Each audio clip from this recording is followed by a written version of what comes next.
Vamos assentar, né? Bom, eu fiquei pensando como é que eu iria começar essa aula aqui com os irmãos. E eu vou fazer uma confissão para os irmãos. É a primeira vez que eu ministro essa aula na Assembleia de Deus. Eu geralmente ministro essa aula na Igreja Batista. Eu tive a oportunidade de ministrar lá no Seminário Unido, que é da PIB-JF, na IBREM, Matias Barbosa, mas a Assembleia de Deus é a primeira vez. Mas eu creio que é a mesma coisa, né? E, geralmente, assim, tem um calor a mais, né?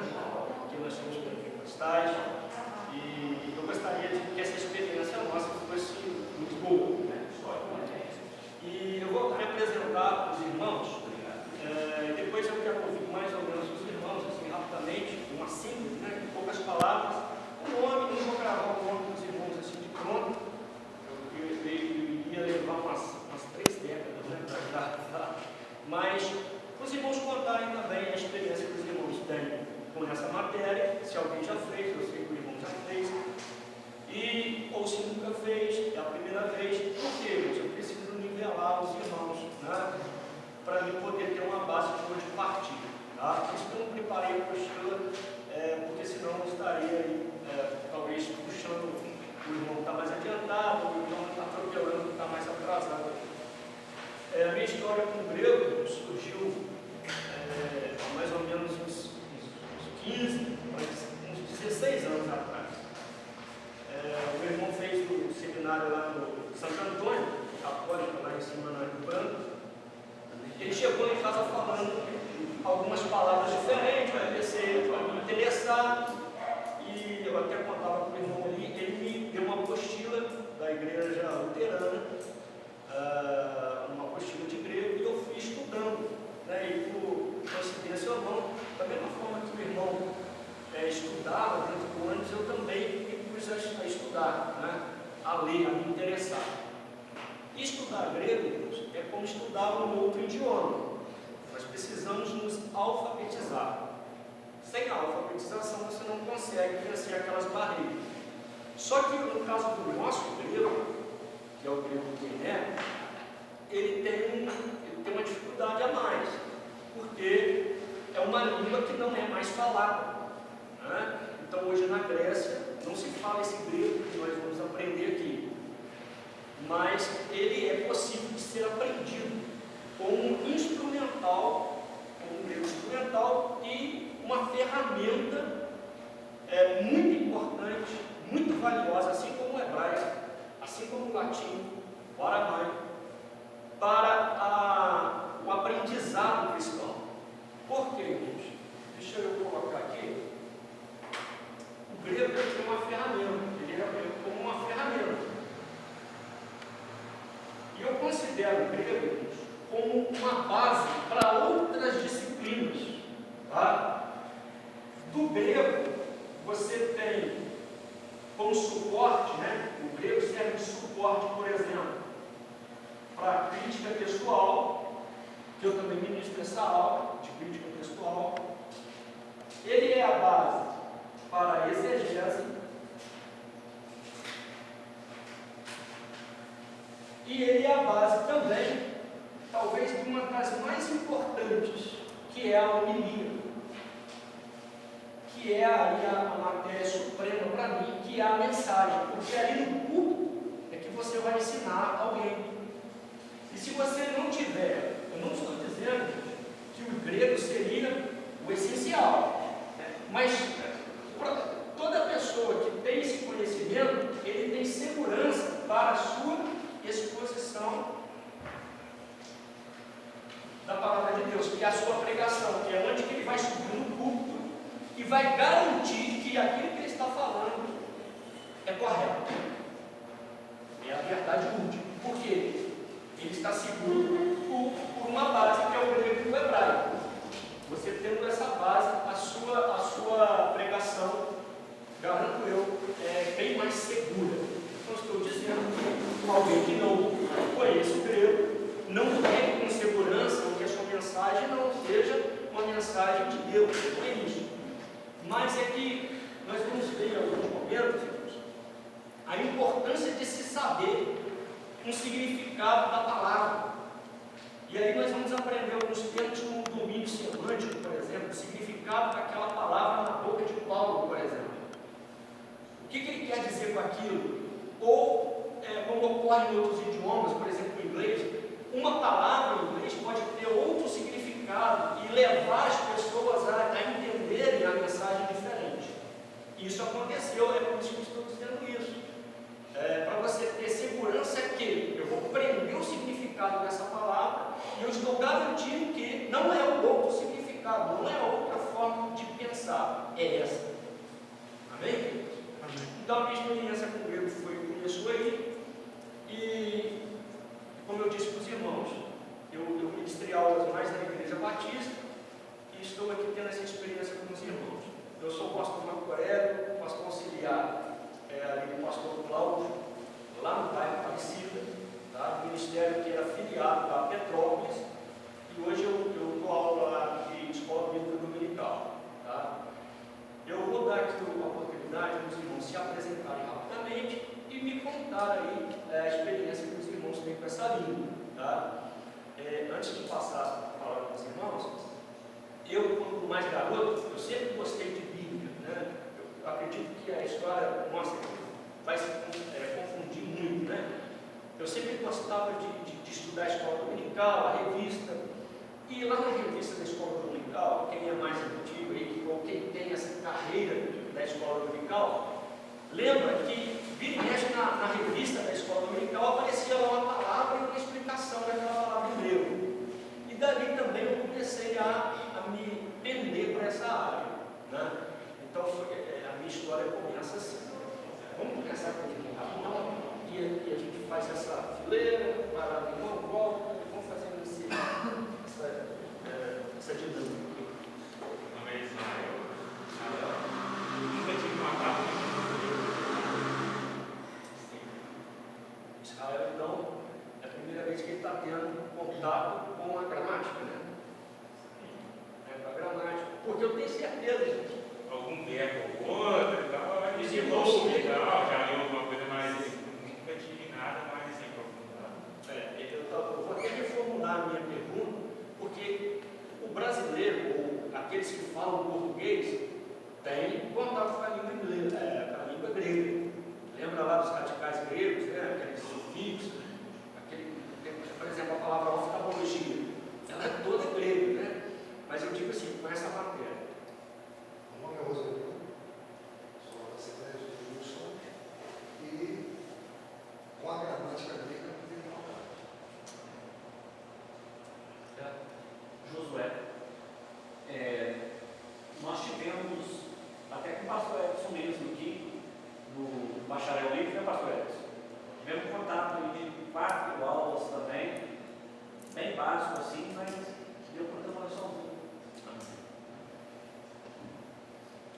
Meu nome é Romário, sou da Assembleia de Deus do Ministério de Maravilha.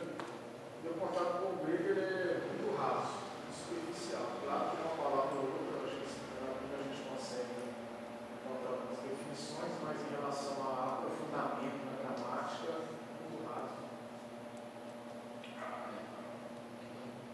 Meu nome é Mercedes, eu falei aqui na Assembleia de Posições,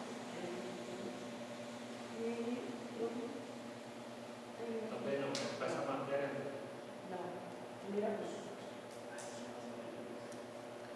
Meu nome é Edson, sou pastor de missões também. Comecei em 99. Então, assim, de lá para cá, como foi o senhor, eu comecei a interessar pelo grego. Tinha uma turma de 30 alunos, mas eu comecei em livros. Então, eu aprendi mesmo, como foi o senhor, foi dentro do ônibus. Desenvolver mesmo. E montei até uma apostila, eu montei. Deus vai dando graça. Eu trouxe, Está aqui. trouxe também. Graças a Deus, Deus já tem auxiliares, né? Se eu não souber, eu já passo com os irmãos. Meu nome é Durante. Pastor, é a primeira vez, tá? Muita vontade eu tenho. É a primeira vez, nunca vi. Amém?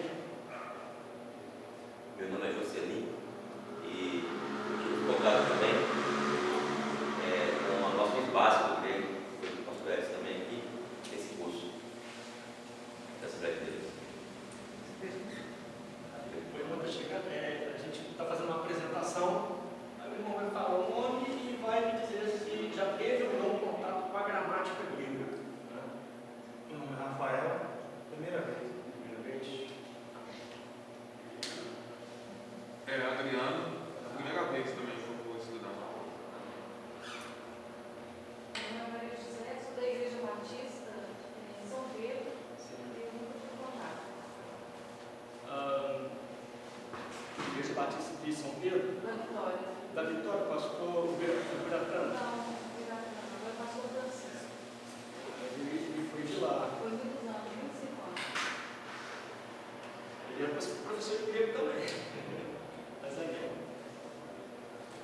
Denilson, primeira vez. primeira vez. Marcelo, É a segunda vez, mas a primeira vez foi superficial, muito tempo também. o irmão já falou? Não. Edson. Edson, sim. Já teve contato com essa matéria? Não, primeira vez. Primeira vez. Vamos colocar aqui que a maioria, nós vamos partir do zero. Por isso que eu coloquei no alfabeto aqui. Você já. O irmão está fazendo também? Pode falar. Não, assim como a Marta deu algumas definições da gramática também. Como toda língua, nós partimos do alfabeto. A própria palavra alfabeto é grego. Né? Eu tomo por base esse livro aqui. Alguns irmãos já conhecem esse autor. Já tem uma edição mais nova aqui, tem uma mais antiga. E tem essa edição que eu tenho aqui, que já entrou um outro autor, junto com o Lourenço Estilo Hegel, né? Que é o Johannes Bergman. Então eu indico esse livro. Essa gramática é bem simples, está escrito em noções, mas ele te dá um aprofundamento bem bom. Tá? É um livro fácil, bem didático, e eu gosto bastante de trabalhar com ele. Lourenço Estevão Hegel e Johannes Bergman, noções do grego bíblico. Tá? E o que nós vamos começar aqui? A vermos o alfabeto. Porém, eu tinha preparado uma aula, que na minha conversa com o pastor Luiz Alves, eu havia entendido que era uma aula de uma revisão da matéria. Depois ele me corrigiu, não, nós vamos partir do zero. E eu preparei uma aula especial para os irmãos, para causar aquele impacto, né? Para os irmãos apaixonarem por essa matéria. E eu vou fazer isso no segundo horário. Tá? Esse primeiro momento, nós vamos trabalhar aí com esse alfabeto, para nós irmos familiarizando. E talvez essa outra parte que eu havia preparado, ela está um pouquinho mais avançada. Mas eu quero só mostrar a importância que o grego tem, a gramática tem, para você ter a absoluta certeza de que uma doutrina está ou não errada. Tá? Eu não estou aqui vendendo um peixe, ou estou aqui prometendo algo que não posso entregar. Não, eu vou só mostrar a importância da língua grega para a exposição da palavra de Deus. Muito bem, a nossa primeira letra ali, são 24 letras, né? E se eu fosse começar esse curso mesmo, de verdade, assim com uma carga horária maior, nós precisaríamos aí de mais ou menos 1 ano e meio. Tá? Em 5 aulas nós vamos ter que passar bem corrido algumas coisas, alguns conceitos. Eu não teria condição de pegar os pormenores, mas eu prometo aos irmãos que nós vamos tentar caminhar para que os irmãos vejam toda a disciplina. Tá? O grego, só antes de entrarmos ali, ele trabalha com pelo menos 3 declinações. Tá? A primeira declinação, a segunda declinação e a terceira declinação. Para cada uma delas eu precisaria de uma aula, ou mais. E as conjugações verbais. Tirando aí os adjetivos, os pronomes, as preposições, a gramática e como ela funciona. É o que eu vou tentar fazer no segundo horário, no segundo filme. Tá? 24 letras.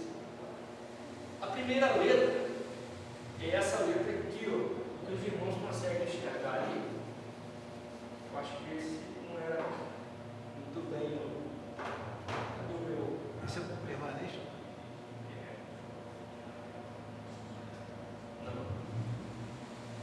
Não. Deixa eu me.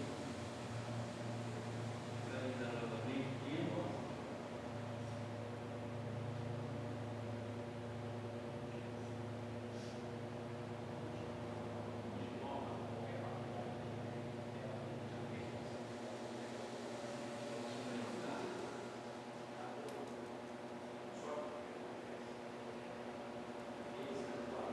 Qual que é o inglês aqui?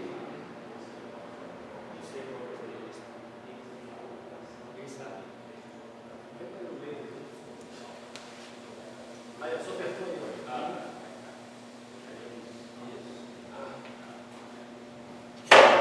Irmãos, essa aqui é a primeira letra. Eu não sei se quem está mais atrás consegue ouvir legal.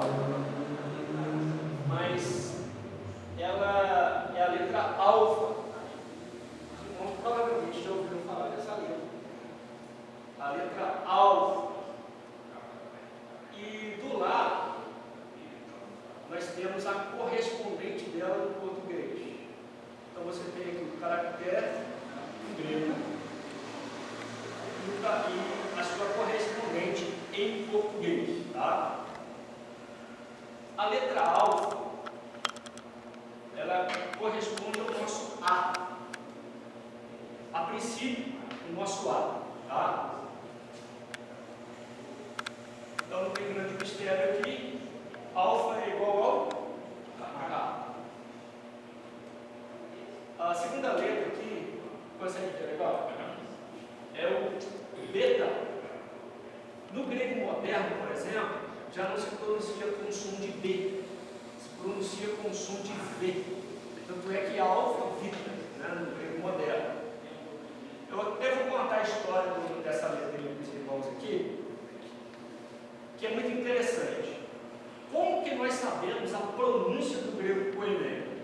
Ninguém viveu naquela época, nenhum estudioso moderno viveu naquela época para poder nos dizer qual seria a pronúncia de cada letra. Porém, existe um verso chamado verso de Cratino. Tá? E no verso de Cratino, ele deu uma dica de como pronunciar pelo menos a letra B. Ele disse que o balido da ovelha é bé, bé, bé. Então ele ficou assim, ó. Ele colocou lá que o balido da ovelha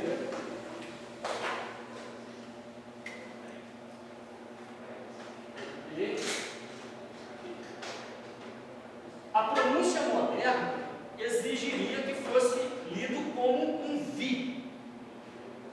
Se você chegar na Grécia hoje e pedir para que um grego lesse, ele leria vi, vi. Porém, a ovelha não faz vivi. A ovelha faz bé, bé. Então daí nasceu o que nós chamamos a pronúncia erasmiana, tá? Do Erasmo de Roterdã. Então nós estamos baseando aqui, e o seminário do mundo inteiro, mesmo que essa pronúncia seja discutida,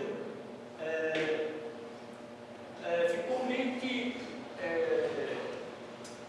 algo que foi formatado, né, ou algo que foi determinado como a pronúncia do grego, a pronúncia erasmiana. Então, de acordo com o Cratino e de acordo com o Erasmo, eu pronuncio som de B. Veja bem, B. Certo? Os irmãos estão me olhando, eu estou ficando meio assustado. Mas está dando para compreender? Isso aqui é bem simples, essa primeira parte aqui. A terceira letra é a famosa gama. Tá? Vamos repetir? Gama. Gama. Ela é captural. Gama. A aula de língua geralmente são bem participativas nesse ponto, por quê? Para você memorizar. E ela nunca tem som de G do português. O G em português, ela pode ter, por exemplo, gelo, tem o som de tipo J, mas sempre quando nós formos ler essa letra aqui, ela vai ter o som de G, mas do G de gato, de gota. Beleza? Certinho? Então, por exemplo, vou pedir na prova lá. Estou falando de prova. Qual é o som da letra gama? Aí os irmãos vão colocar que é um som gutural. É um som gutural produzido na garganta. Nunca tem um som de G no português, mas o som do G, certo? Por isso a pronúncia de anjo em grego é angelos. Angelos. Tá?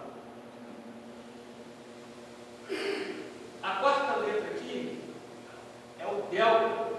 Na matemática aí, usa muito a letra del. E ela tem, na nossa pronúncia erasmiana, o som de D. D, tá bom? D. Nós temos duas letras, ou dois caracteres que representam a letra E. A primeira delas é essa forma aqui, ó, tipo o nosso E maiúsculo, né? Que é a letra epsilon. Epsilon. E ela tem um som aberto de E, de fé, de café. Certinho? Nós temos a letra zeta, ou zeta, tá? Que é essa forma um pouquinho mais complicada. Eu acredito que é uma das formas mais chatinhas, porque você precisa fazer uma primeira volta, né? Desce com ela aqui e faz esse acabamento aqui embaixo, né? É a letra Z. Essa letra, no meio da palavra, ela vai ter o som de Z. Tá? Você vai soar mais ou menos como um D e o Z junto em português.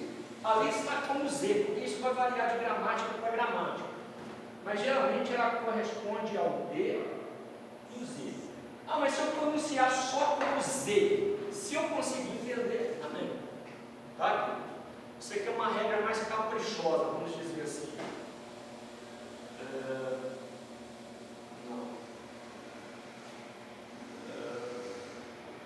Ainda vou pegar. Então, é o nosso Z. Até aqui tudo legal? Tá? Depois nós temos a segunda forma do E. É a letra eta. Eta. Que tem um som fechado, como você. Não pensei em nenhuma outra palavra, como você mesmo. Então ele tem sempre essa característica aqui de E fechado. No grego moderno, eu gosto sempre de fazer esse comparativo, que no grego moderno essa letra já não tem o som de Z, de E mas sim de I. Tá? No grego moderno é a letra ita. E aqui a letra E. Teta, ou teta, né? Que também é bem conhecida nossa. Né? Geralmente nós estamos familiarizados com ela. Tem o som de TH, ela é aspirada, tá, irmãos? Em alguns momentos, ela não tem o som de P seco, igual o nosso T, mas ela vai ter um T meio com a língua entre os dentes, bem do inglês, né? O theater, né? Home theater, né? E então ela tem um som mais aspirado. A nona letra é o iota. Essa aqui é bem simples e bem fácil. Tem um som de I. I.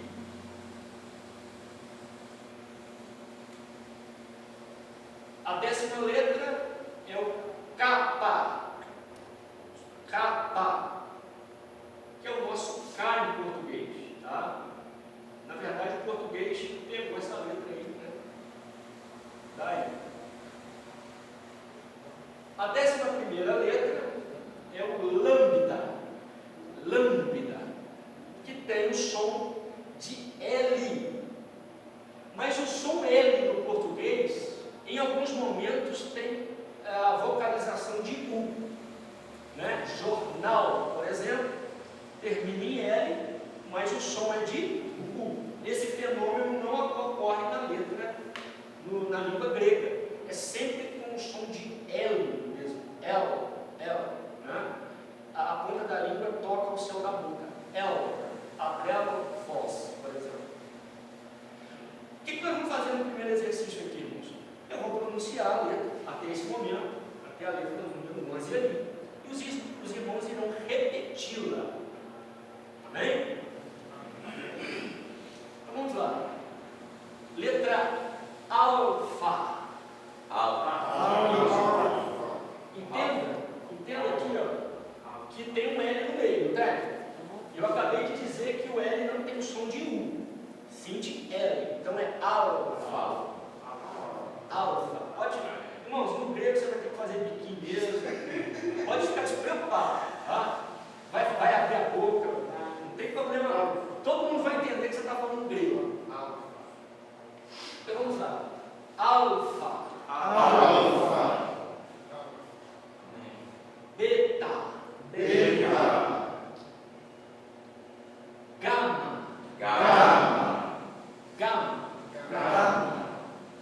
Delta. Isso. Sempre levando, né, a língua tocando o céu da boca. Epsilon.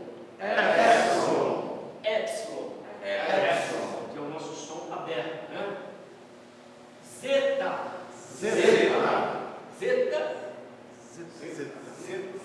ou de zeta, tá? Para simplificarmos, vamos ficar no Z. Zeta. Eta. Agora, né? Eta. Teta. Ou teta. Para aqueles que, né, a pronúncia vai variar, mas teta ou teta tá correto. Vamos lá? Teta. Iota. Capa. Lambda. Eu não sei se os irmãos trouxeram material, porque eu não trouxe essa folha. Eu prometo que semana que vem eu trago o alfabeto impresso para os irmãos. Mas o que eu gostaria de sugerir para os irmãos como treinamento? Copiar várias vezes a letra, para ir memorizando. Tá? O alfa, por exemplo, você tem a linha aqui, ó. Como é que eu faço o alfa? O alfa é feito, você pega aqui, é bem simples. Ó. Esse é o alfa. Em alguns manuscritos gregos, irmãos, daqueles antigos que o copista fez mesmo, aqueles que os irmãos terão acesso futuramente, tinha uns que eles faziam assim. É o alfa. Né? Nós não vamos ficar medindo a caligrafia porque isso varia, mas formalmente é nesse modelo que está ali. Vou passar aqui, deixa eu ver se é para lá e para cá. Temos ali a letra número 12, olha que legal. Também é bem conhecida na matemática, a letra Mi. E aí faz o biquinho.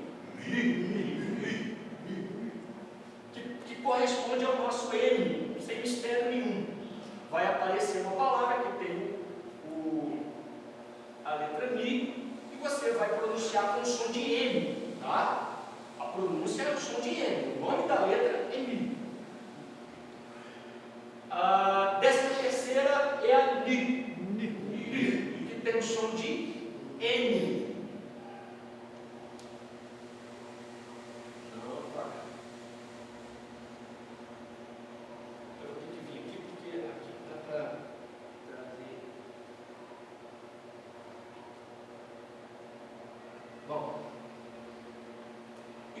grego gosta de complicar um pouquinho, né? Você tem essa letra aqui bem elaborada, bem bonita. Ela começa aqui em cima, ó, dá uma volta, faz isso, tá aqui. Essa é a letra Psi. Psi. Tá? Ela é representada com uma letra em português, o X, mas ela não tem o som do nosso X, a não ser na palavra táxi, por exemplo. Porque o nosso X tem outra, por exemplo, tem o som de S, de Z, né? Exegese, por exemplo, se escreve com X, mas o som é de Z. Então você concentre que o som dela sempre vai ser o do táxi. Certinho? É o Psi. A 15ª é o Ômicron. O Ômicron, já vou dando uma dica para os irmãos, é o chamado O pequeno. Por que O pequeno? Você tem a letra O aqui na frente e a palavra micron. Micron em grego é pequeno. Isso tem a ver com a minha vocalização, porque ela é uma vogal breve. Então, na hora que você for pronunciá-la, você deve pronunciá-la valendo um tempo só. Tá aqui. Não tem mistério nenhum, é como se você pronunciasse o nosso O agudo no português, que tem um tempo curto, né? Diferente do ômega, que nós vamos ver daqui a pouco. O Pi. O Pi 3,14, é isso? Então, é bem simples também, ele tem essa forma aqui, né? Não confundir com o P, mas ele é, o som dele é de P, e o nome da letra é o Pi. Tá, queridos? Vou chamar a atenção para os irmãos aqui já de uma vez. Qual que é essa forma aqui? O P, não é isso? No português é o P. Mas perceba que a próxima letra, que é o Rô, parece muito com o P. Quando os irmãos forem pegar um texto, por exemplo, transliterado, tem que se atentar para isso, quando é um Pi e quando é um Rô, tá? Porque a forma no grego é bem similar. O Rô maiúsculo, por exemplo, é um P maiúsculo, tá? Por exemplo, se você encontrar lá a palavra, você não vai encontrar no grego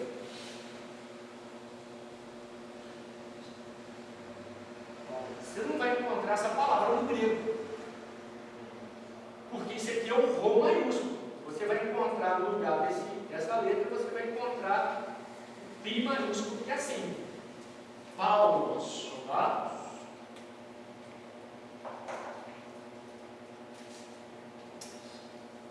A próxima letra é a sigma. O sigma. Os irmãos percebam que tem o 18A e o 18B. Por quê? Porque eu tenho duas formas para o sigma. A forma, essa primeira forma aqui, ó, que é esse sigma assim, ó, que é tipo um 6 virado, que é tipo o samet do hebraico, né? O samet no hebraico é assim, no grego é para o outro lado. Essa forma sempre aparece no início ou no meio da palavra, tá? Você sempre vai encontrar o sigma no início ou no meio da palavra, e sempre tem o som de S, tá?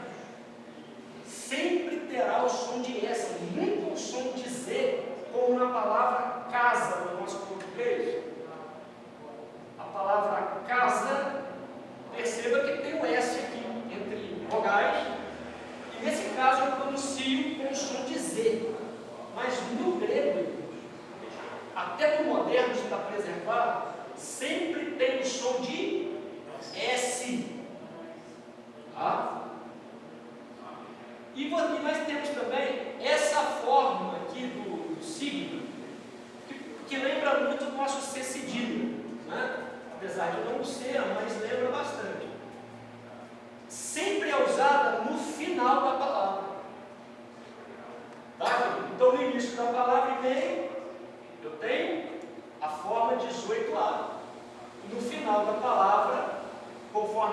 ó, Paulos, ó, eu uso então aquela forma do signo para confortar os irmãos. Uma vez eu simplesmente aprender árabe.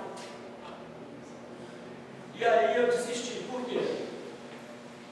O árabe, cada letra, ela tem uma forma no início, no meio e no fim. E uma maneira diferente de pronunciar. Aí a gente fica meio maluco, né?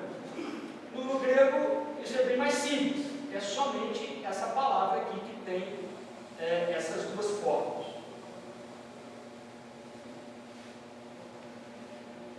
A 19ª é o tal. É a palavra tal ou tav. Tá? Tem um som de T no português normal, do nosso T mesmo. Tá? De tatu. Não tem muita diferença não. A 20ª letra ali é a palavra Y. Eu chamo a atenção aos irmãos aqui, porque essa palavra aqui, ela parece que ela força um pouquinho, por quê? Tem que fazer biquinho. A boca do U, você faz a boca do U, como se você fosse pronunciar o U, e sopra no I. Y. Tá? O nome Gisele Bündchen tem essa letra aqui. Tá? O alemão tem essa letra. Só que essa letra aqui, ela não para por aí não. Quando ela aparece entre consoantes, tá? Daqui a pouco nós vamos falar um pouco mais sobre isso. Quando ela está entre consoantes, por exemplo, na palavra aqui no canto,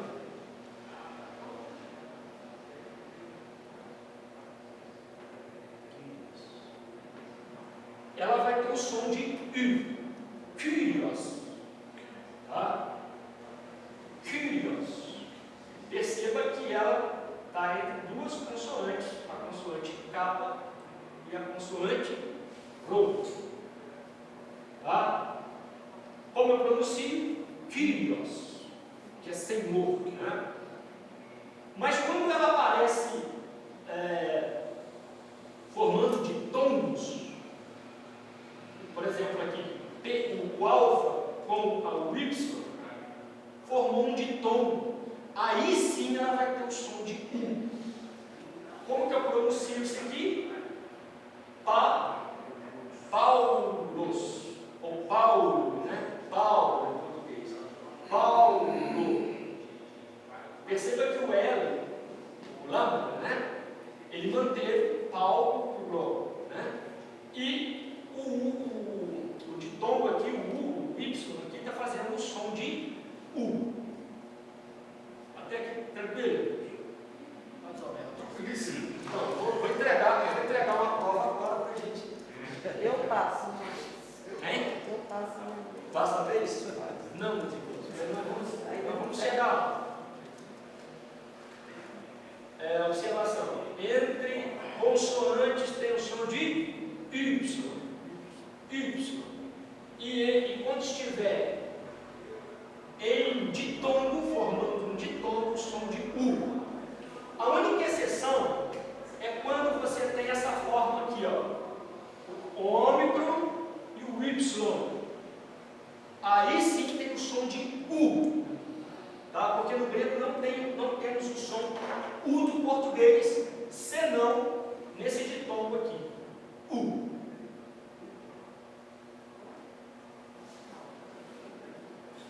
Não fiz nada. Muito bem. A 21ª é o Fi. Que corresponde ao nosso F. De faca, né? De família e assim por diante.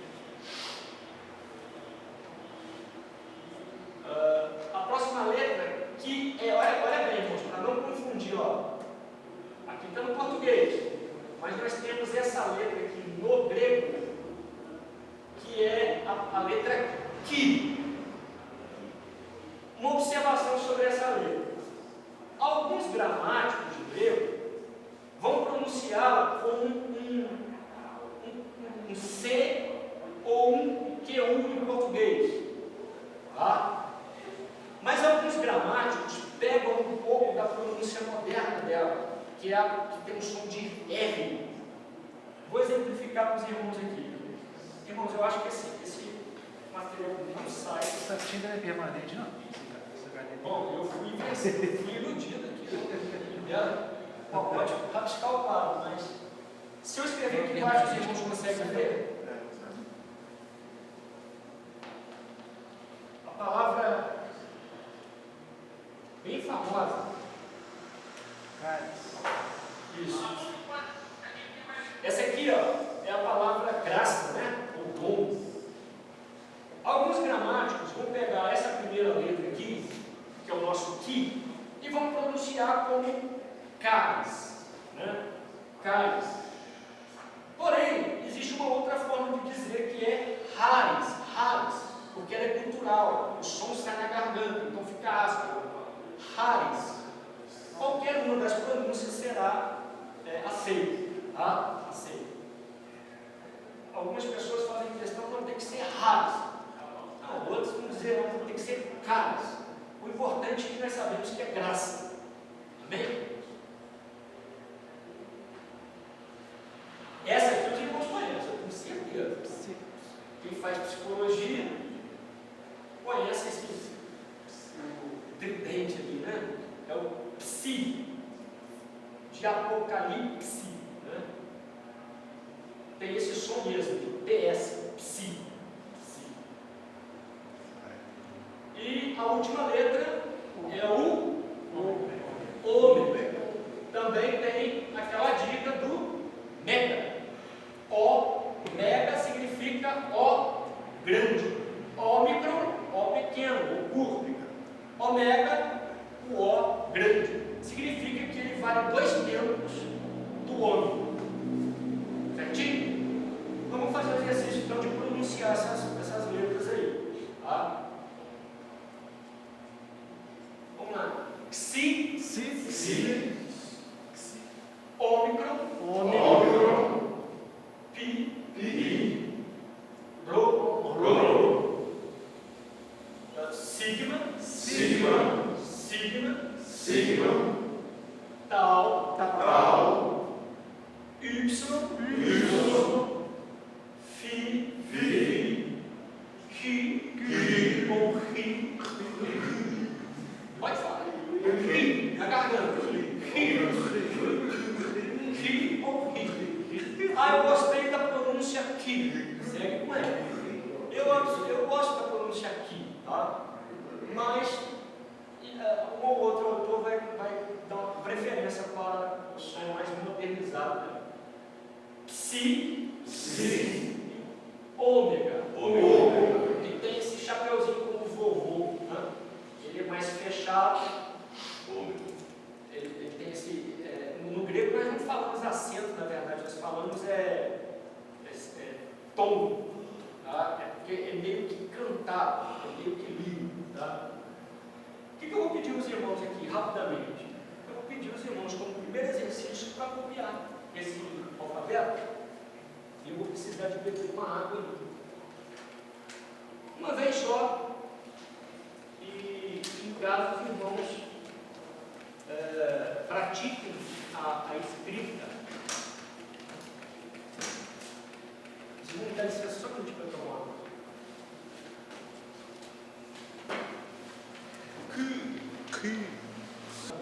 Qual outro que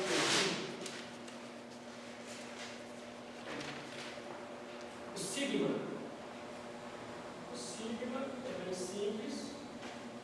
E na sua outra forma, ele passa também essa perninha aqui embaixo. Mas ainda tem uma outra que eu vi que eu preciso fazer com uma correção. Deixa eu tentar lembrar qual que é. O Xi também vai seguir a linha do zeta, né? O Xi nasce aqui em cima, vem para baixo, o Rho em cima da linha, puxa uma perninha para baixo, o Psi. que do maiúsculo. Tá? Esse aqui, na verdade, ele chega a ultrapassar um pouquinho a linha. Tá? O irmão pode se deparar com essa. Ele é um pouco mais baixo, uma letra mais baixa. Tá? O delta, o teta. Existe uma outra forma de fazer esse. Talvez aqui os irmãos, quem já viu grego, os irmãos conhecem uma outra forma de se fazer o teta, que é essa aqui, ó. Tem gramáticas que os irmãos vão se deparar com essa forma. É o mesmo teta, tá? E tem uma outra forma de se fazer o fi. É esquisita essa frase. Você tem essa forma aqui, fi, e você tem essa forma aqui, tá? Essas duas formas aqui os irmãos vão se deparar em gramática. Certinho, queridos? Deixa eu ver a hora aqui, que vamos ter uma parada para fazer. Daqui 5 minutos a gente para, nós vamos parar. Professor, o alfabeto grego são 24 ou 25 letras? São 24, mas tem 2 letras repetidas ali. Isso é assim, né? É. Eu quero fazer aqui menção da letra gama. Lembra que eu disse da letra gama? Nem tudo é flores. E às vezes a letra gama, ela aparece em duplas. Em dupla. Ela pode vir fazendo dupla com ela mesma. Você vai ter um gama duplo. Você pode encontrar o gama com o kappa. Você pode encontrar o gama com o ki. E você pode encontrar o gama fazendo dupla com o si. Tá? O conceito aqui é o seguinte, gente. Essas letras aqui, ó,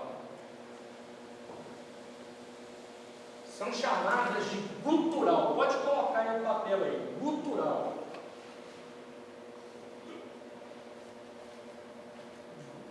Onde o som é áspero, tá? Som ou aspirado, tá? Feito na garganta.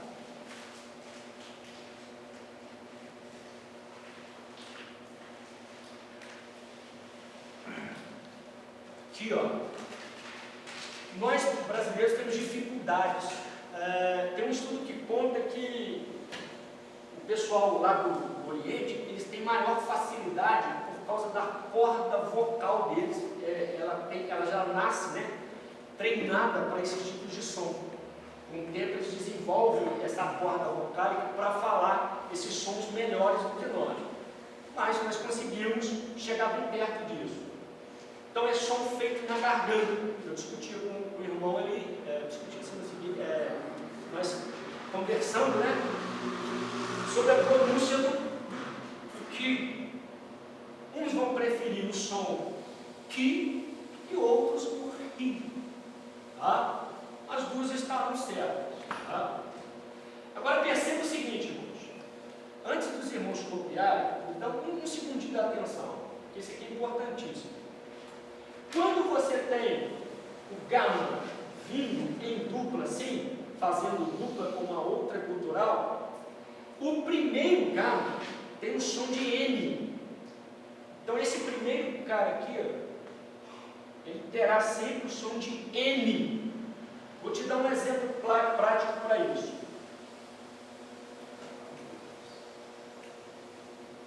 Agora apagou. Veja bem.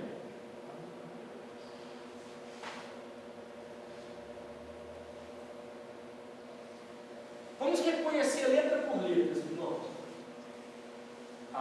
Alfa. Gama. Epsilon. Lambda. Ômicron. Sigma final. Então, aqui nessa palavra eu encontro a dupla que eu acabei de mencionar, que é o gama-gama. O primeiro terá o som de N. Então eu vou pronunciar angelos. Vamos todos juntos? Angelos. Angelos significa anjo ou mensageiro.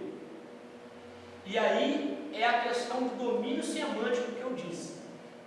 Tá? Deixa eu ver a hora para pararmos, porque isso é importantíssimo. Falta um minuto. Determinado contexto, o autor está usando o sentido mensageiro, e num outro contexto, seres celestiais. Pode parecer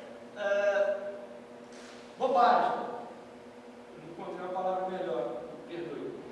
Mas quando você estiver fazendo uma interpretação mais profunda, você verá que fará toda a diferença. Isso acontece em Apocalipse. Quando o anjo da igreja, a palavra ângelos ali, é um ser celestial ou é um ser humano? Porque eu vou precisar recorrer às outras passagens que essa palavra aparece. E aí nós temos problemas. Amém, queridos? Vamos parar um pouquinho? Daqui a pouco nós retornaremos. O exercício de leitura, tá? Talvez eu esteja exigindo um pouco demais, mas eu vou mostrar que com um pouquinho de esforço nós vamos conseguir fazer essa leitura, tá? Que seria o próximo passo para a aula que eu preparei para os irmãos hoje. Irmãos, eu vou caminhar um pouquinho devagar por enquanto. Na aula que vem nós vamos ver a formação de tons, né? O que é uma consoante, o que é uma vogal breve, vogal longa, tá?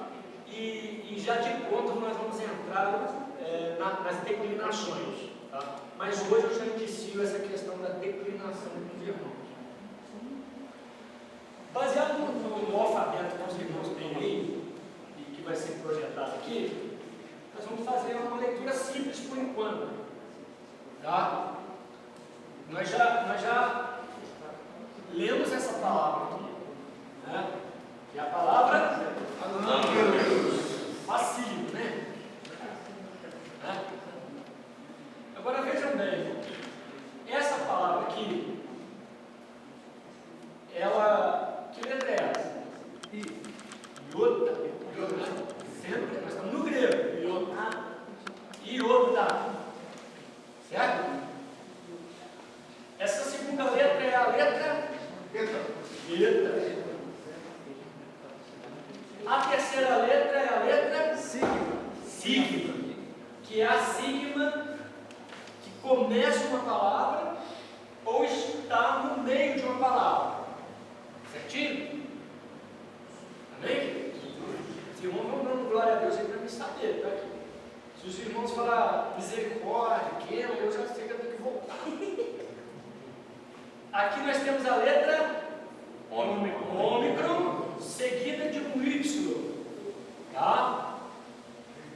E por fim nós temos o quê? Sigma final. Então, olha que palavra maravilhosa para ilustrarmos aqui a letra sigma. A sigma de meio de palavra, início de palavra, e a sigma final. Todas as duas têm o som de S, nunca de Z. Então vamos tentar ler essa palavra. Qual é o correspondente da letra iota? I. Olha como é que vai ficar facinho, irmãos. I. Correspondente da letra eta? I. Correspondente da letra sigma? S. Correspondente da letra O? O. Correspondente da letra Y? No nosso caso, como está formando um ditongo, será o U. Tá? Só nesse caso. Mesmo que eu represente acima, o Y, o som é de U. E o sigma final. Que palavra que eu tenho? Jesus. Jesus, que é aportuguesado Jesus. Então, essa aqui é a forma grega do nome Jesus, tá? Aqui. Pessoal, já passa aqui. Tá bom. Simples, né, irmãos? O que eu fiz aqui embaixo, irmãos? Esse exercício que eu fiz aqui embaixo é o exercício de transliteração. Eu só transliterei. Então, olha só, é diferente de tradução. Aqui eu transliterei os caracteres gregos para os da língua portuguesa. Então, isso torna a minha leitura mais fluida, mais fácil, porque eu estou familiarizado com essas letras. Ou seja, para o iniciante da língua, ele começa aqui, ó. E sem perder de vista o seu correspondente em grego, até ele chegar no ponto de colocar os olhos diretamente no grego e conseguir lê-lo. Então faça esse exercício. Vamos fazer mais uma palavra aqui. Vou apagar esse canto aqui e vou colocar uma palavra do quadro para nos pronunciar, que vai ser essa palavra aqui, ó.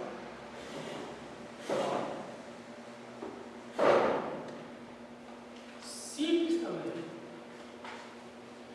Vamos transliterar. O que é o transliterar? Colocar no nosso idioma a letra correspondente do grego, tá?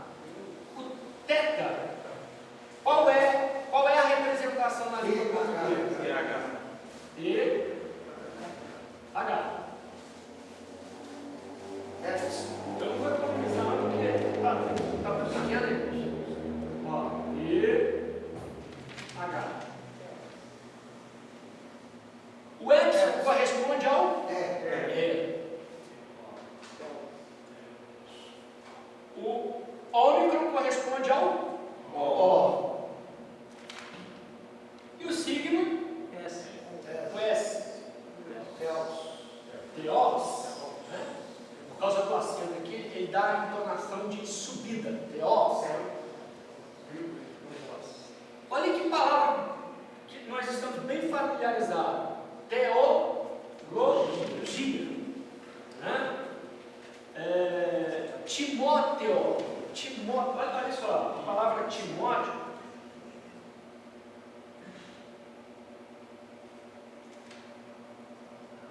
No grego, Timóteo. A palavra Timó é honrar, né? Aquele que honra a Deus. Vai conectar dentro do nome a palavra Deus, né? O que eu quero mostrar para vocês aqui, irmãos?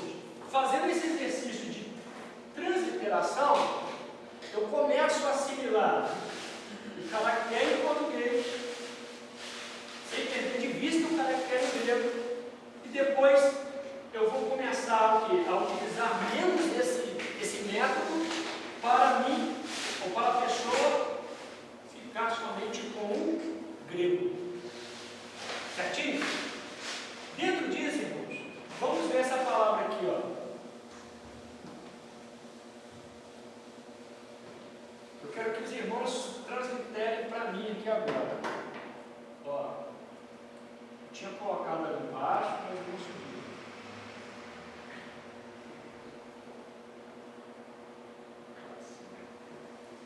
Vamos lá. Qual é a primeira letra que eu coloco? B. Segundo, que é o A. Nós estamos transliterando. A. Depois, o S. Depois, iota, que é o I. Vamos falar assim, irmãos. Iota, I. Aí eu vou entender. Iota, I. Lambda L. Epsilon F. Iota I. E por fim, alfa, A. Lembra? Basileia. Nós somos tentados mesmo a pronunciar, porque nós nascemos aqui, o português é muito forte, mas é Basileia Tuteu, o reino de Deus, tá? Basileia significa reino. Reino. Pode anotar essa palavrinha aí, que já vai ganhando vocabulário, tá? Quantos irmãos copiam aí?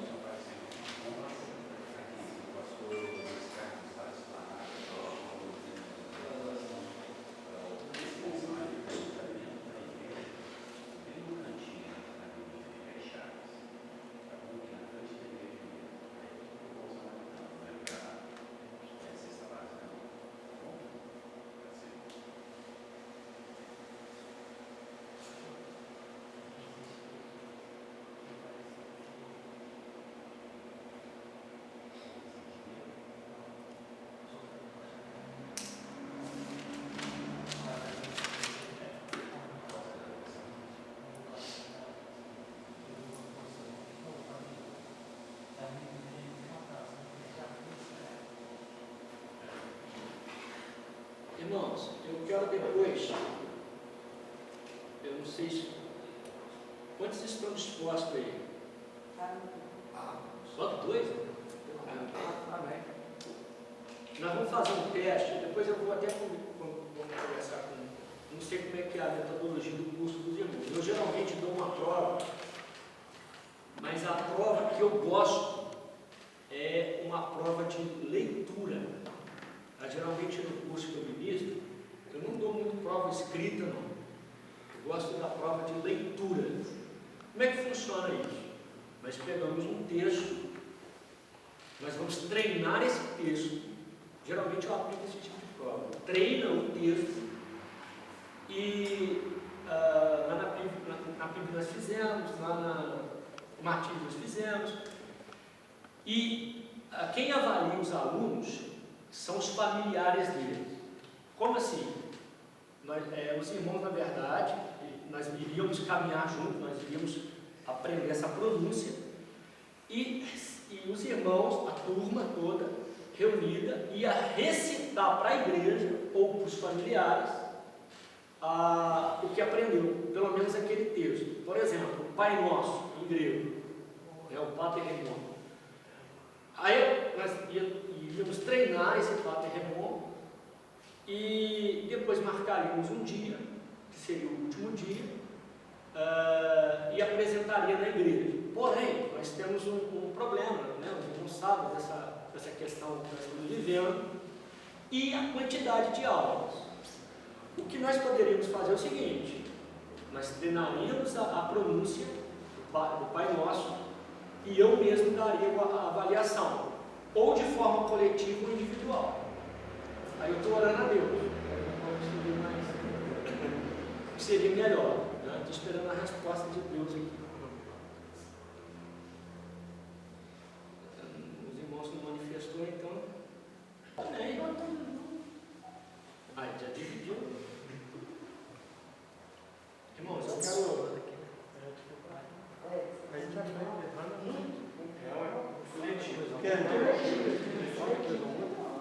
Coletivo. Não é que é melhor, o coletivo só vai ganhar tempo. É a misericórdia de Deus, né? Vamos pensar assim. Não, ele só vai ganhar tempo também. Porque para nós, como está muito reduzido o coletivo. O problema do coletivo é que dá aquelas explodidas, aí eu gosto de avaliar, né? Mas também não seria tão cruel assim, né? Talvez o coletivo funcione melhor, deixa os irmãos decidirem, mas tem que ser um negócio bem treinado, bem bonitinho. Amém? Amém. Amém, gente? Amém. Amém, irmãos? Amém? Amém. Não, o coletivo vai ganhar mais tempo. Eu prefiro individual. Copiar aqui. Basileia. Nunca Basileia. Se você estiver falando português, você vai falar Basileia. Daqui que sua surge a palavra basílica, né? Se você estiver falando em português, você vai usar o português, o S funciona dizer. Mas se você estiver pronunciando no grego, basileia, tá? E essa frase aqui embaixo, aqui, irmão?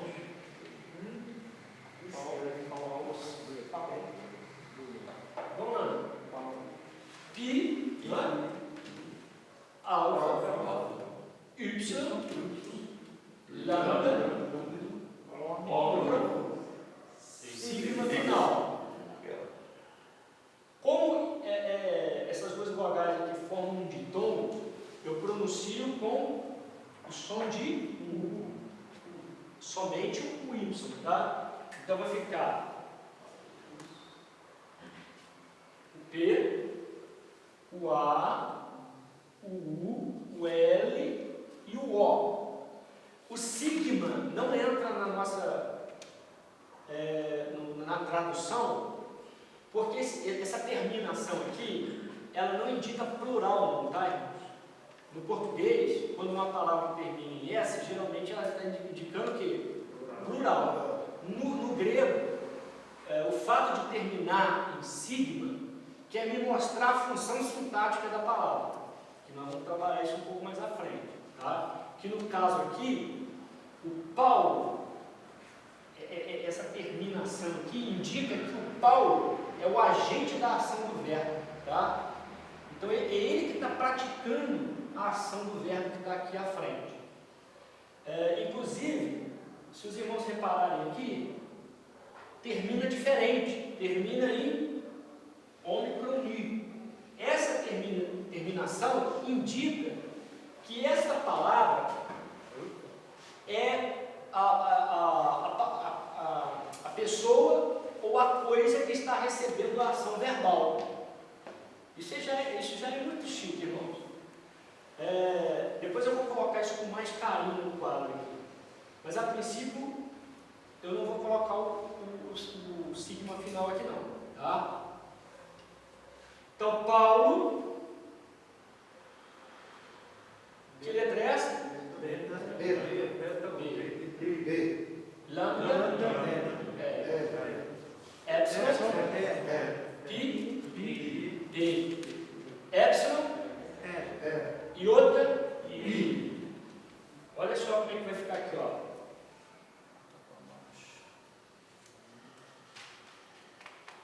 Eu leio como português mesmo. Black Bay. Black Bay. Paulo Black Bay. Vamos ler? Paulo Black Bay. Tá? Aqui é o delta. Aqui é o D. Essa é o ômega.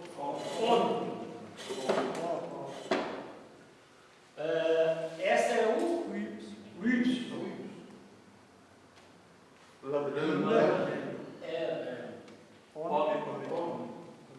Ni, que é o N, né? Paulo, Plebe, guarda isso, irmãos. Eu sei que talvez esteja exigindo demais, mas sempre que os irmãos encontrarem essa forma aqui, ó, ômicron, com o Y, som de U, vai ser o nosso U, tá? Paulo, Plebe, Long. O Ni também tem aquela, a ponta da língua toca o céu da boca, Dulon, tá? Dulon. Vamos repetir? Paulo, Plebe, Dulon. Simples. Ou seja, os irmãos já estão lendo o grego, tá? Querendo ou não, nós já estamos inseridos já no contexto do grego. O que essa frase quer dizer? Paulo está vendo o servo, tá? É só para os irmãos terem ideia. Paulo está vendo o servo. Doulos é o servo. Paulo se intitulava constantemente como o doulos, do Cristo, né? O servo de Cristo. Antes de ser apóstolo, ele é servo. E esse doulos aqui, ele indica aquele que é de propriedade de outro. Tá? Quando ele usa essa palavra, ele sabe o que ele está escrevendo, ele sabe o que ele está usando, e ele diz que ele era propriedade do pecado. Ele era servo do pecado, ele usa a palavra doulos, ou seja, o seu senhor era o pecado, mas depois que ele encontra com Cristo, o Senhor muda, ele é propriedade do Senhor, Jesus, né? E o servo, ele não tem vontade, talvez assim, como ele é propriedade, ele faz tudo para o seu Senhor. Tá? É claro que ele tinha suas vontades, mas ele estava sempre pronto para atender às ordens de seu Senhor. Aí, diante disso, nós aprendemos até uma palavra em português muito bonita, que é a palavra diligência. Sabe o que significa a palavra diligência? Às vezes, no dia a dia, nós falamos muitas palavras em português, mas acabamos por desconsiderar o seu significado. Diligência, é isso que o irmão falou, é cuidado e zelo. Fazer as coisas com prontidão, presteza, cuidado e zelo. Contrário de negligência, né? O contrário. Então, quando Paulo vai dizer lá, sedes diligentes, é para ser rápido, é para ser pronto, é para se apresentar. Não é aquele jogador que fica na partida se escondendo. Não. Partida, pedir, né? Estou aqui, eu estou posicionado. É isso que é ser cristão. E nós temos muito o quê? Aqueles que ficam mais, não, eu gosto de ficar mais aqui. Não, é para ser pronto. Inclusive a palavra que Paulo usa na carta aos Romanos, capítulo 1, versículo 16, não me envergonhe, não é porque ele fica com o rosto rosado ou que ele fica meio tímido, não. Ele está dizendo o seguinte, que eu tenho coragem para fazer o que eu vim fazer. É isso que significa a palavra não me envergonhe ali. Eu tenho coragem para pregar o Evangelho e até mesmo morrer por ele. Eu falava sobre o domínio semântico, a palavra... Os irmãos já ouviram falar a palavra mártir? Mártir. Mártir. Aquela pessoa morreu como mártir.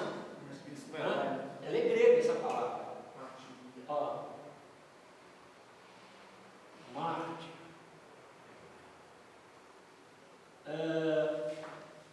O que significa essa palavra? Muitas das vezes a gente dá oportunidade, é claro que aqui as pessoas não falam isso de maldade, e nós dizemos assim, alguém tem algum testemunho para dar? E geralmente ele levanta alguém e conta um testemunho de uma bênção que ele recebeu. Mas a palavra testemunho foge do significado da palavra mártir, no grego. Porque a palavra mártir, se anotar, dá até mensagem lá de domingo, não sei quem vai pregar. Mas a palavra mártir pela causa. Tem live aí. Hein? Live. Na live. Já põe na live lá, Valentina. Mártir é aquele que morre pela causa. Dá para ver o distanciamento do significado? Então, quando nós vemos lá que o primeiro mártir foi Estevão, nós não podemos perder de vista o quê? Que ele deu a sua vida pela causa. E ninguém morreria por uma mentira, né, irmãos? Alguém morreria por uma mentira? Ou seja, ele tinha convicção de que aquilo que ele estava pregando, anunciando e defendendo era a verdade. Então ele morreu pela causa. Tá? Dentro disso que nós estamos comentando, irmãos, vamos tentar aqui ler esse texto aqui. Vamos tentar um pouquinho.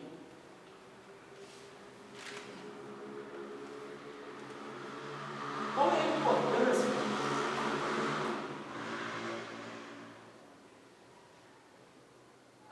só vai até aqui? Tá. Qual é a importância de se estudar o grego, irmãos? falo, né? É num caso como esse aqui. Eu trouxe a propósito essa mensagem e nesse primeiro encontro que nós estamos tendo, essa primeira experiência na Assembleia de Deus, dando aula de grego, né? Esse aqui é o capítulo 1, versículo 1 de João.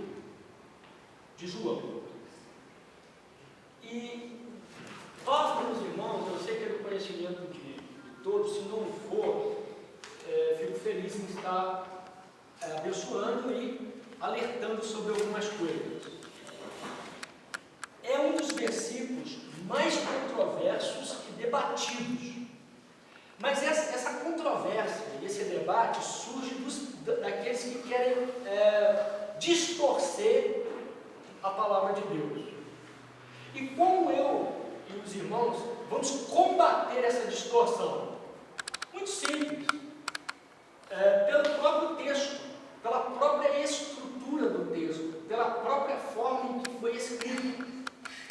Nós gays, não é isso? O grego, ele tem as suas peculiaridades e ele prende o significado das suas palavras através de uma estrutura gramatical. Então eu não posso fugir disso. Sim ou não? Sim. Tá? O que nós vemos aqui, irmãos? Duas letras aqui bem familiares. Uma vez que já foi apresentado deixa eu vir para o lado de cá. Uma vez que já foi apresentado aos irmãos o alfabeto, que letra que aparece aqui? E seguida de um Mi. Então ficou um N. Tá? Esse N aqui, ele é uma preposição. Tá? No grego, uma preposição. Qual é a função da preposição?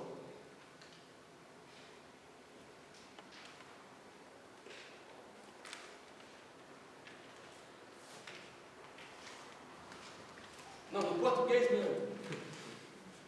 A nossa maior dificuldade está no português do que no grego.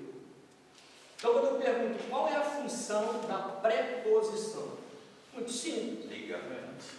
Ela vai me indicar a posição do substantivo.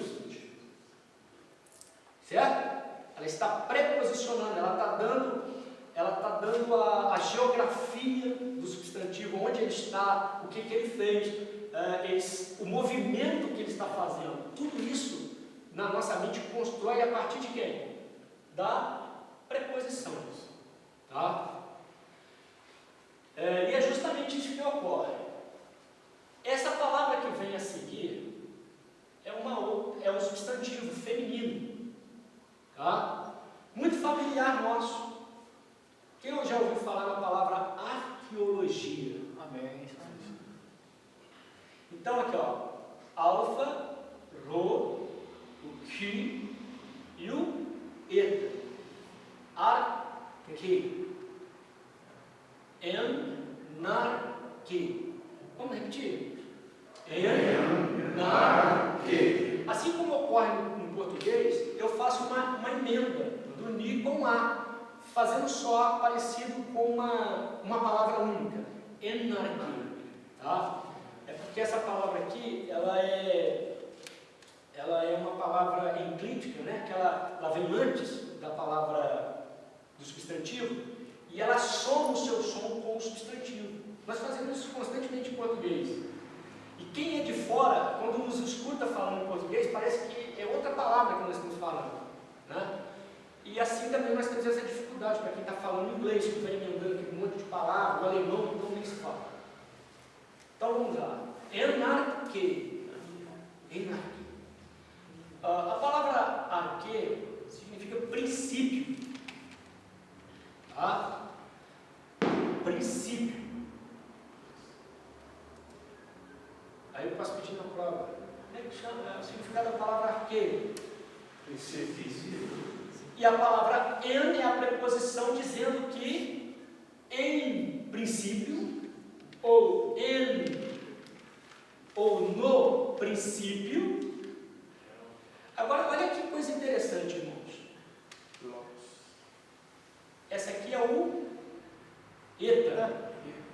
com o ni. Certo? Qual que é o som do E? Qual que é o som do eta? E. Vamos lá, irmãos.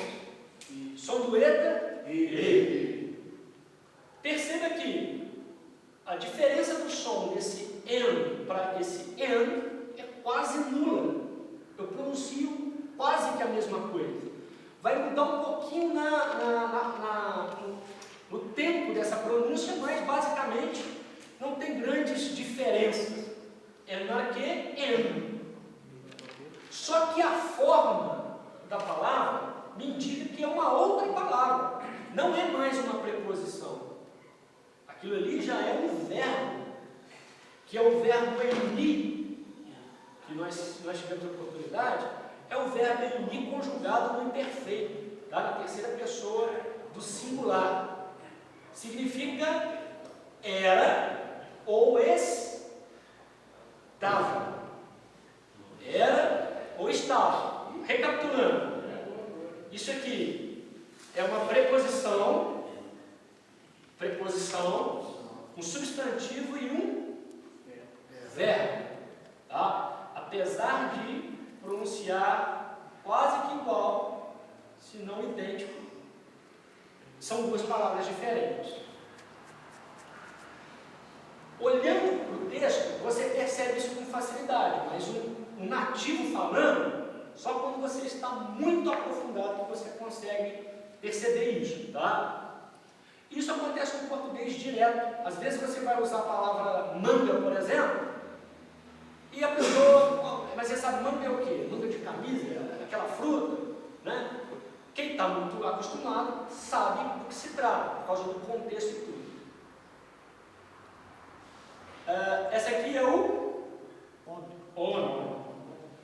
Já aqui, irmãos, eu quero colocar para os irmãos uma coisa bem interessante. Está vendo esse sinalzinho aqui? E esse sinalzinho aqui? Um está com a barriga virada para lá e a barriguinha virada para cá.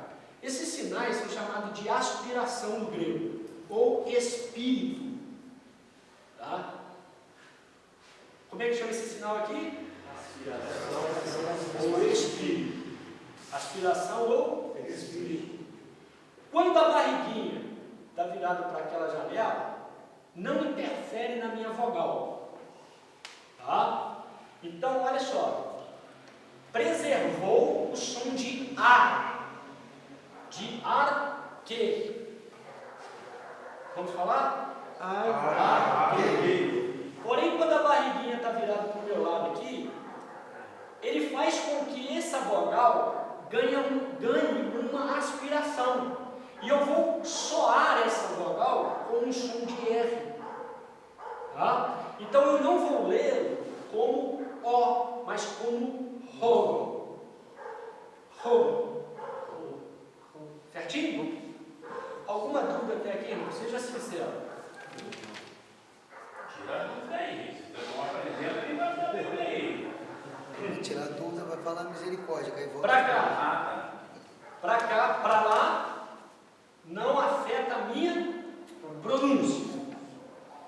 Quando a barriguinha está para o meu lado, faz com que essa vogal soe aspirada, ou com o som de R, tá? Para ficar mais fácil, o som de R. Então, enarque, enro. Vamos falar até aqui? Enarque, enro. E essa palavra é muito simples. Lambda, ômicron, gama, ômicron, sigma. Logos. Logos. Lembra até aqui? Enarque, enro. Isso. Então os irmãos já vão chegar em casa. Enarque, enro. Enarque, enro. Muito bem. João está fazendo um paralelo com Gênesis, capítulo 1, versículo 1. Tá? Isso é claro, porque o livro de Gênesis, no capítulo 1, começa exatamente com essas duas palavras. Lá no livro de Gênesis, essa palavra, ela está, como o Antigo Testamento foi traduzido para o grego, ele foi escrito originalmente em hebraico. Em lugar de enarque no hebraico, parece o brechit. Tá? O brechit. E o brechit, irmãos, ficaríamos aqui mais ou menos uma hora falando sobre essa palavra.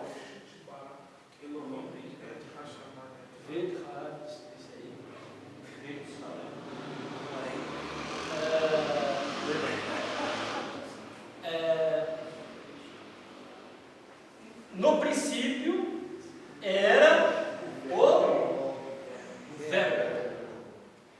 Irmãos, se atentem para isso aqui que eu quero mostrar para vocês. A princípio. Se de tudo os irmãos guardarem isso, para mim eu já fico feliz. Está vendo aquela palavra ali? Ó? Essa terminação aqui? Ômicron sigma. Ela indica, para mim, no substantivo, essa terminação ômicron sigma determina o caso da palavra. Tá? No grego, nós temos os famosos casos. Tá? Mas, a princípio, quando tu vê uma palavra terminada, tem que ser uma palavra substantiva, tá? Que terminou em ômicron sigma, você classifica no caso nominativo.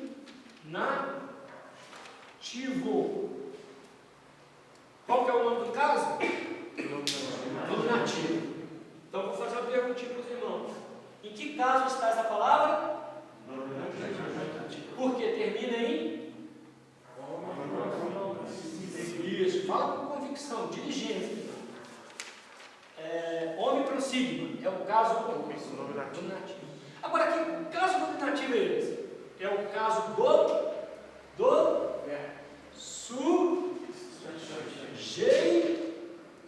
sujeito. Então aqui eu já estou ampliando para os irmãos o seguinte. Essa aqui é a função sintática da palavra na frase. Tá?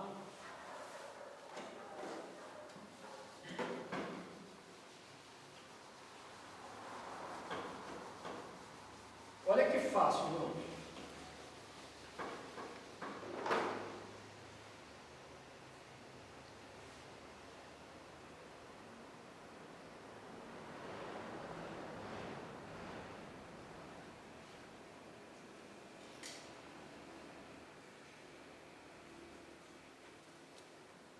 O que está escrito aqui?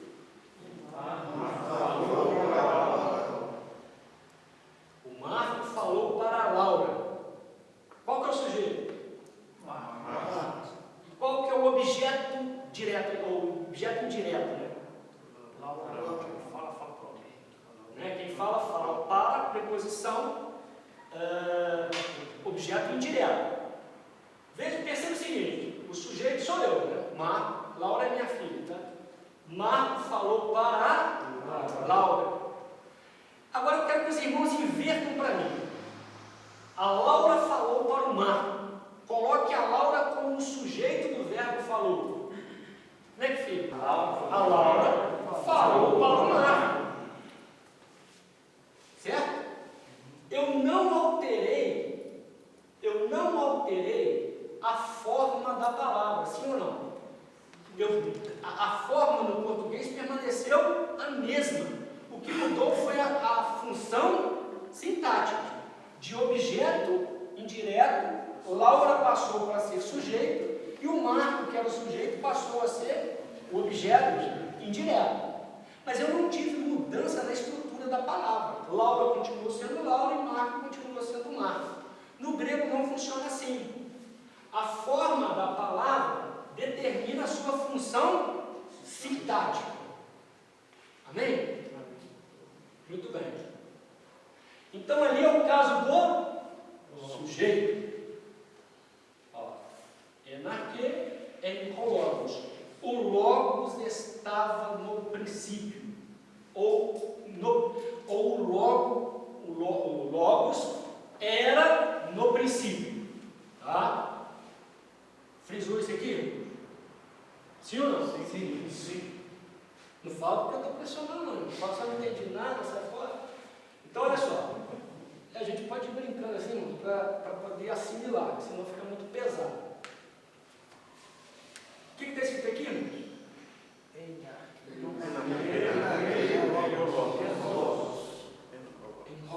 Quem que é o sujeito? Pelo menos a forma aqui é a forma de sujeito. Porém, João escreveu desta forma aqui para enfatizar que foi no princípio. Quando ele coloca determinada palavra na frente do substantivo, ele quer enfatizar alguma coisa, porque aquilo ali não está à toa. Continuando ali.